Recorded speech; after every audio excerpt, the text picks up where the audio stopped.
शिवाजी की शिक्षा। सायंकाल का समय था। घनघोर वर्षा हो रही थी।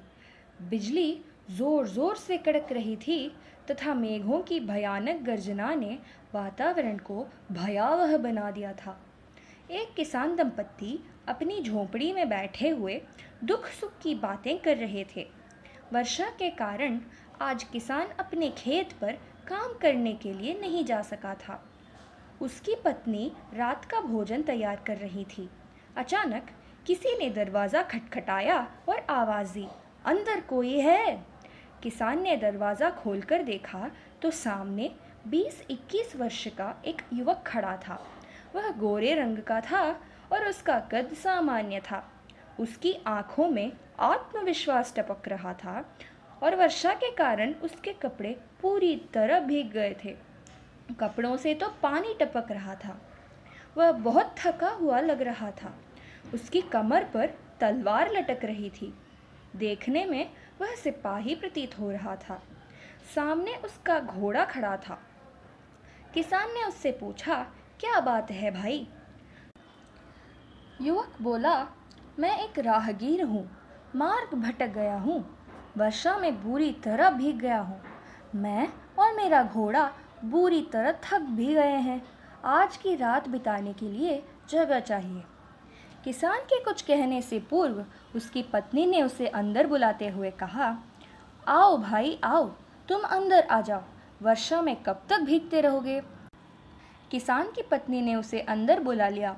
उस युवक को उसने बदलने के लिए कपड़े दिए। युवक के भीगे कपड़े को आग के पास टांग दिया जिससे वे जल्दी सूख जाएं। किसान ने युवक के घोड़े को आंगन में बांध दिया और खाने के लिए चारा दे दिया। किसान ने युवक से पूछा, तुम इतनी तेज वर्षा में कहाँ जा रहे थे? युवक बोला, कुछ ज़रूरी काम था। जब मैं घर से निकला था उस समय वर्षा नहीं हो रही थी। मैं मार्ग में भटक गया और अब वर्षा भी इतनी तेज से हो रही है कि आगे चलना मुश्किल हो गया है। किसान की पत्नी बोली, भूख लगी होगी, खाना खा लो। युवक ने कहा, नहीं नहीं, मैं खाना नहीं खाऊंगा, मैं सोना चाहता हूँ। किसान बोला, यह नहीं हो सकता। हम निर्धन अवश्य हैं, लेकिन घर आए अतिथि को भूखे थोड़े सोने देंगे। जो कुछ रूखा सूखा हम खाते हैं वही तुम भी खा लो। युवक इस प्रेम भरे आग्रह को टाल न सका। किसान की पत्नी ने युवक तथा किसान के आगे केले के पेड़ के पत्ते रख दिए। पत्तों पर उसने भात परोसा और कड़ी लाने गई। वह स्त्री शीघ्र ही खड़ी लाई और परोसने के लिए युवक के पास आकर रुकी। स्त्री ने भात पर कड़ी परोसी तो वह पत्तल से बहने लगी। युवक उसे एक ओर से रोकता तो वह दूसरी ओर से बहने लगती। युवक की समझ में नहीं आ रहा था कि वह कड़ी को रोकने के लिए क्या करे। युवक की परेशानी देखकर किसान की पत्नी को हंसी आ गई। किसान ने चुपचाप देखता रहा और कुछ न बोला, पर उसकी पत्नी से चुप न रहा गया। वह बोली, तुम तो शिवाजी की तरह बुद्धू हो। शिवाजी का नाम सुनते ही वह युवक चौंक गया और बोला, क्यों, शिवाजी बुद्धू कैसा है? स्त्री बोली, भात में कड़ी लेने से पहले गड्ढा कर लेना चाहिए, नहीं तो कड़ी रुक नहीं सकती। तुम्हें इतना भी नहीं मालूम? किसान अपनी पत्नी से बोला, तुम्हें यह नहीं मालूम कि ये बड़े आदमी हैं। बड़े आदमी कटोरी व थाली में खाते हैं। अगर इन्हें पत्तल में खाना नहीं आता तो इसमें हंसने की क्या बात है? युवक बोला, मुझे तो कड़ी भात का खाना ही नहीं आता, इसलिए मैं तो बुद्धू हूँ।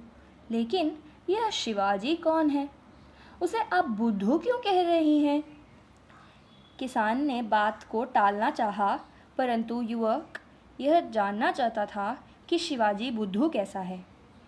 किसान की पत्नी बोली, शिवाजी महाराष्ट्र पर अपना राज्य कायम करना चाहता है, इसलिए सुल्तान से लड़ता है। युवक ने पूछा, सुल्तान से लड़ना क्या पागलपन है? स्त्री बोली, यह बात नहीं है। वह तो बहुत बहादुर है। देश में उसके जैसा दूसरा शूरवीर कोई नहीं है। वर्षों के बाद ऐसा योद्धा पैदा हुआ है जो देश पर स्वराज्य कायम करना चाहता है। फिर तुम्हें उसे बुद्धू क्यों कहा? युवक ने पूछा। स्त्री बोली, मैंने उसे बुद्धू इसलिए कहा क्योंकि उसका लड़ाई करने का तरीका गलत है। तरीका गलत है? वह कैसे? युवक ने पूछा। स्त्री बोली, शिवाजी गांव पर कब्जा तो कर लेता है, परंतु किलों पर अधिकार नहीं करता। सुल्तान के सैनिक मौका मिलते ही किले से निकलते हैं और मारधाड़ करते हैं। फिर शिवाजी को पीछे हटना पड़ता है। वह यह नहीं समझता कि स्वराज्य कायम करना है तो पहले किलों पर कब्जा करना चाहिए। युवक बोला, किलों पर कब्जा करना आसान नहीं है और इसमें समय भी लगता है। स्त्री ने कहा, यह ठीक है, परंतु किलों पर कब्जा करना आवश्यक है। किलों पर अधिकार किए बिना स्वराज्य कायम नहीं किया जा सकता। जैसे भात में गड्ढा किए बिना कड़ी बह जाती है, उसी प्रकार किलों के बिना गांव भी हाथ से निकल जाते हैं। जिसके पास किले होंगे उसी का महाराष्ट्र पर शासन होगा। युवक को स्त्री की बात सुनकर समझ आ गई। खाना खाने के बाद उस स्त्री ने युवक का बिस्तर लगा लिया, पर युवक को रात भर नींद न आ सकी। सुबह होने पर वह चुपचाप उठकर चला गया। इस घटना को कई वर्ष बीत गए। किसान दंपति वृद्ध हो गए। महाराष्ट्र में शिवाजी का शासन कायम हो गया। उनके राज्याभिषेक की तैयारी हो रही थी। एक दिन बुढ़ा किसान अपनी झोपड़ी के बाहर बैठा था। उसी समय बहुत से घुड़सवार वहां आकर रुके और किसान से कुछ पूछा। घुड़सवारों के नेता ने कहा, यह वही व्यक्ति है जिसे शिवाजी ने आमंत्रित किया है। शिवाजी ने आमंत्रित किया है? यह सुनते ही किसान घबरा गया और बोला, क्या बात है? मुझसे कोई अपराध हुआ है जो शिवाजी ने मुझे बुलाया है? सिपाहियों के सरदार ने कहा, हमें छत्रपति शिवाजी ने आज्ञा दी है कि हम आपको उनके द्वारा भेजी हुई भेंट दें और आपको अपने साथ उनके राज्याभिषेक में राजगढ़ ले आए। सिपाहियों ने चांदी के 2 थाल किसान के सामने रखे। एक थाल में किसान के लिए धोती कुर्ता और दूसरे थाल में उनकी पत्नी के लिए एक साड़ी व आभूषण रखे थे। किसान ने कहा, महाराज ने हमारे लिए यह सब क्यों भेजा है? हमें तो वे जानते भी नहीं हैं। सरदार बोला, महाराज ने हमें तो केवल इतना ही बताया है कि आपके कड़ी भात के सबक के कारण ही स्वराज्य कायम हो सकता है। आप दोनों को यह आदर उसी सुझाव के लिए दिया जा रहा है। महाराज ने आप दोनों से राज्याभिषेक में पधारने का आग्रह किया है। आपकी यात्रा का सारा प्रबंध हमने कर दिया है। अचानक किसान को वह घटना याद आई। उन्हें वह युवक भी याद आया।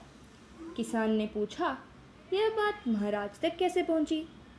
सरदार ने कहा, उस दिन जो युवक आपके घर वर्षा के कारण रास्ता भटक कर रुके थे और जिन्होंने कड़ी भात खाया था, वह और कोई नहीं, स्वयं शिवाजी थे।